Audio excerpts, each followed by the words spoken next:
Školenie s názvom Úspech salónu máte vo vlastných rukách a s podnázvom Manažment a marketing v beauty prevádzkach je, tak ako nám už hovorí názov tohoto školenia, určené pre majiteľov a pracovníkov beauty prevádzok. To znamená kozmetika, kaderníctvo, manikúra, pedikúra, nechtový dizajn, solárium, masážny salón a wellness.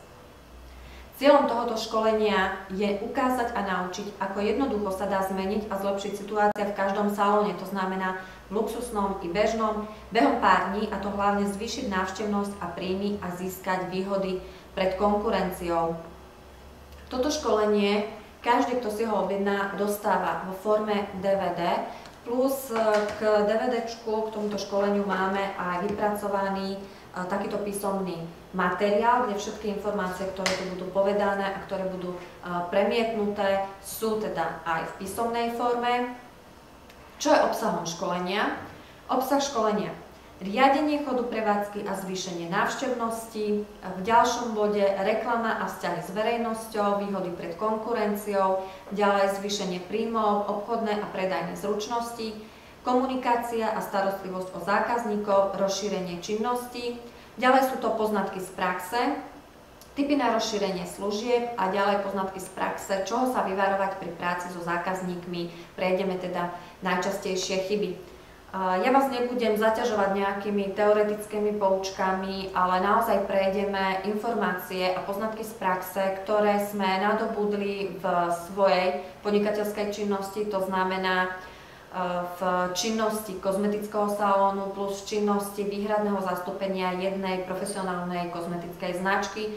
To znamená, máme aj informácie z rôznych iných salónov, ich poznatky, ďalej informácie priamo od zákazníkov, ktorí chodia na ošetrenia, ktorí teda sa vyjadrovali k činnosti profesionálov, a všetko toto je zahrnuté v tomto školení.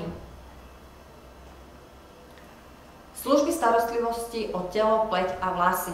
Ako som povedala, salóny alebo beauty prevádzky, všetci sú profesionálmi a vo väčšine prípadov profesionálmi, to znamená aj podnikateľmi, živnostníkmi. Ak by ste si pozreli v živnostenskom registri z 20 samostatne zárobkovo činných osôb v tomto registri 18 skončilo alebo prerušilo podnikateľskú činnosť, to znamená 90% profesionálov skončilo. Bohužiaľ, negatívny trend na Slovensku. Veľmi veľa profesionálov, tak ako začne, tak rýchlo aj skončí. Naozaj v tom živnostenskom registri 90% už má ukončenú svoju podnikateľskú činnosť alebo prerušenú. To znamená, 90% skončilo neúspechom. Na otvorenie beauty prevádzky sa poskytujú dotácie z úradu práce. Podmienkou je podnikať minimálne 2 roky. Samozrejme, peniaze na činnosť salónu, hociakej beauty prevádzky, potrebuje každý jeden. Niekto to vyriešil dotáciou z úradu práce, niekto samozrejme financie svojho rodinného rozpočtu. Čo sa týka tých dotácií, tak podmienka po získaní dotácie z úradu práce je podnikať minimálne 2 roky. Zase bohužiaľ veľa podnikateľov do tých 2 rokov tú prevádzku zavre. Aby nemuseli vrácať dotácie, ktoré im boli poskytnuté, nezrušia živnostenský list, ale nájdu si ešte nejaké iné zamestnanie, avšak buď teda v svojej profesii, alebo skôr teda vo väčšine prípadov skôr niekde inde. Čo sa týka tých dotácií alebo živnostenských oprávnení, tak profesionálmi sú nielen ľudia, ktorí takúto školu urobili, to znamená vyštudované kozmetičky, kaderníčky, maséri alebo masérky, ale je veľmi veľa rekvalifikačných kurzov, po ktorých, keď teda absolvuje niekto tento rekvalifikačný kurz, tak si môže živnostenský list otvoriť. Podmienka na získanie dotácie je 3 mesiace byť evidovaný na úrade práce, samozrejme dotácia poskytnutá na zariadenie, nájomné energie, plus nejaké tie prístroje. Ako som povedala, podmienka podnikať minimálne 2 roky. Profesionáli v oblasti skrášľovania majú malé alebo vôbec žiadne znalosti z oblasti manažmentu a marketingu. Doteraz som spomínala, že veľmi veľa ich skončilo, možno v priebehu tohto roka ich zase aj veľmi veľa skončí. Prečo je tomu tak? Spomenula som školy, spomenula som rekvalifikačné kurzy. Ak sa niekde učí manažment a marketing, tak je to väčšinou v teoretických nejakých poučkách. Z praxe asi moc nie, ale väčšinou sa neučí ako učí.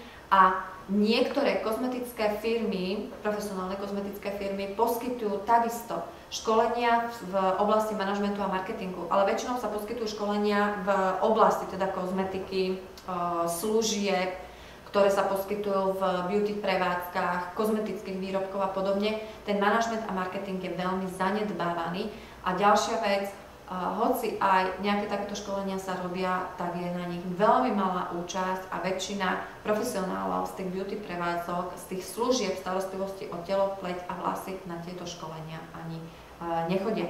Čo je veľmi veľké mínus, pretože manažment a marketing pri podnikateľskej činnosti je veľmi dôležitý. Problémom väčšiny salónov je teda nízka návštevnosť a malé príjmy, veľmi malé množstvo salónov na trhu má dostatočné množstvo zákazníkov, sú naozaj dostatočne vyťažení, majú aj príjmy z predaja výrobkov napríklad, alebo teda príjmy zo služieb, avšak kto by nechcel pri podnikaní dosahovať stále lepšie výsledky, mať tých zákazníkov stále viac a viac, mať stále väčšie a väčšie príjmy, veď tie vaše príjmy a tržby sú financie, za ktoré si môžete dovoliť buď rozšíriť činnosť, alebo ktoré sú do vášho rodinného rozpočtu, to znamená lepšia dovolenka, deti toho takisto môžu mať viacej. Bohužiaľ, čo sa týka salónov, veľa sa ich na trhu drží zubami nechtami, hoci sú na hranici stratovosti. Veľmi dôležité pre profesionálov, pre majiteľov beauty prevádzok je takisto rozmyslieť si, keď už som na hranici stratovosti, čo budem ďalej robiť.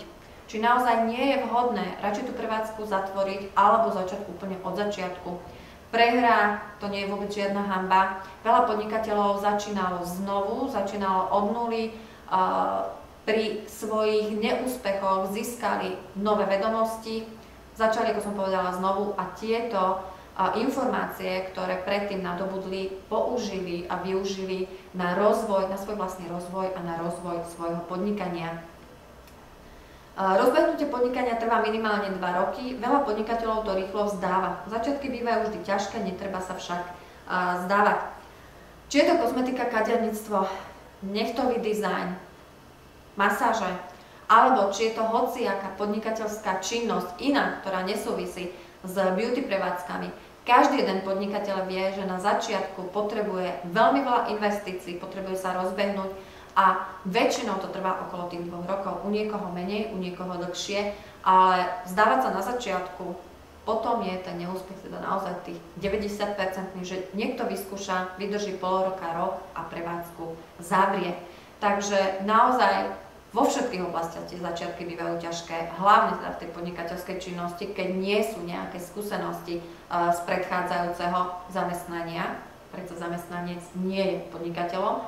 To znamená, netreba sa vzdávať, treba sa stále učiť, treba napredovať dopredu a učiť sa hlavne z vlastných, ale teda aj z cudzích chýb, prečo by sme mali robiť my chyby, keď sa môžeme poučiť z tých